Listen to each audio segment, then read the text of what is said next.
My brother and I went on a standby trip for 4th of July and we ended up in Melbourne, Australia. Melbourne was a little different than Sydney, Australia, because I was there a few months ago, and if you want to check out that video, I'll have it linked down below. But we were there in the winter, so it definitely was different than Sydney, and so we didn't really get to explore the coast, and we didn't go outside the city, although the city was very cool. I didn't think there was an overwhelming amount to do in the city. I don't know, maybe that's a hot take. We did go to Kmart. I really loved Kmart when I was in Sydney, and I had to go check out what they had in the winter. Melbourne had a lot of Asian influence there. I feel like we couldn't find any food that was traditionally Australian, or maybe we just didn't know where to look, but we did end up eating Asian food almost every meal, which I'm not mad about. If I went back, I would rent a car. I think a lot of the things that we saw to do were kind of outside the city, and to take a train was a little difficult. We did find this mall. This was like the biggest mall I think I've ever been to.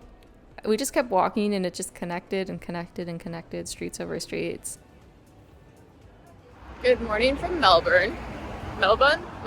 They don't say the R when they pronounce it. I don't think. It's day 2. We are going to get crepes. Seems to be my breakfast when I travel for whatever reason. It's cold here. It's the winter here.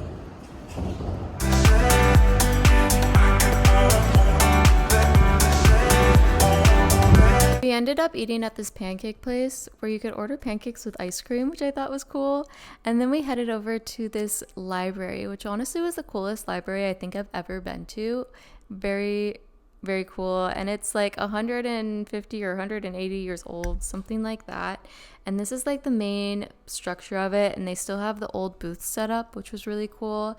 And then you could go up on the top and look down on it, and I was just obsessed. I think if I were to live there, this would be a place I'd go and like work.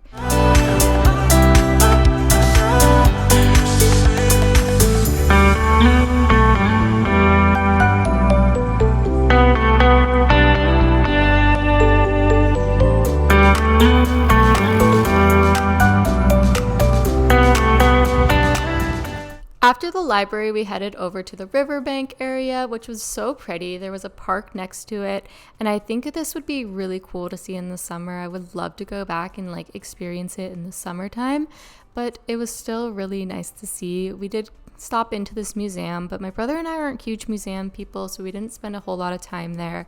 And then we walked the river down to their high tower. I can't remember the name, but we did go up and see the views from upstairs, and we ended up doing this virtual reality experience that they had and really enjoyed that. That was really, really cool, and it gave us like a tour of the city.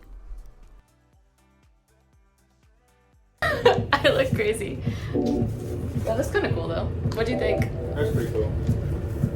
We went on the roller coaster. I saw that in the YouTube video. That was cool. All the sports things were interesting. The package we bought with the Sky Tower included another virtual reality experience, as well as an experience of going out on like an all glass box. I thought they were cool, but I'm not sure I would have done them again. I think the other experience was well worth it though. And then we headed back out into the city and got some food. And we also went to this ice cream place I found on TikTok that was so worth it. It was so good. Basically, it was gelato wrapped in fresh mochi, like 2 of my favorite things, and it was absolutely delicious. I will warn you, the waiting is outside, so the line is outside, and so it is a little cold if you go in the winter, just a heads up, but totally worth it. I highly recommend you check this place out. And then we woke up bright and early the next morning to this ominous view, and we headed to the airport.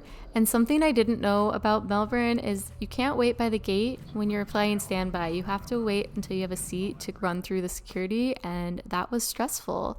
But that's all for today. Thanks for watching, and I'll see you in the next one.